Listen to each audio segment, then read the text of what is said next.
السلام علیکم ناظرین، آج آپ کو شوگر کے متعلق مجرب وظیفہ بتاتا ہوں۔ اکثر لوگوں کے اندر شوگر کی مرض عام ہو چکی ہے، جس کی وجہ سے لوگ ڈاکٹروں کے پاس تو جاتے ہیں، تو ایک قرآنی عمل ہم کیوں نہ کریں جس کی وجہ سے ہمیں شوگر سے شفا نصیب ہو جائے۔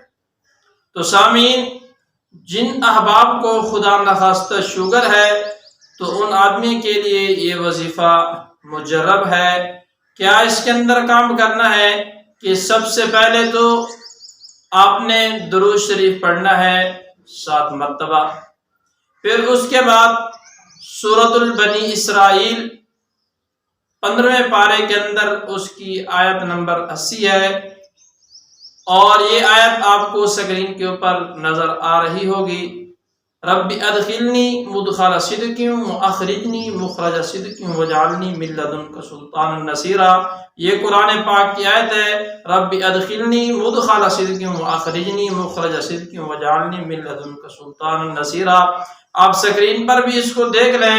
اس آیت کو 313 مرتبہ پڑھنا ہے۔ 313 مرتبہ اس آیت کو پڑھنے کے بعد پھر 7 مرتبہ درود شریف پڑھنا ہے، اور یہ پانی دم کرنا ہے، اور جب یہ پانی ختم ہو جائے تو پھر اس کو دم کرنا ہے۔ انشاءاللہ جتنے آپ محبت سے اور جتنا آپ اس وظیفے کو اخلاص سے کریں گے، انشاءاللہ اتنی ہی جلد آپ کو صحت نصیب ہوگی۔ آپ کو انشاءاللہ یہ شوگر کے متعلق جو وظیفہ ہے بہت ہی مجرب ہے، آپ یہ عمل کر کے دیکھیں، انشاءاللہ آپ کو بہت فائدہ ہوگا۔ العمل کی توفیق۔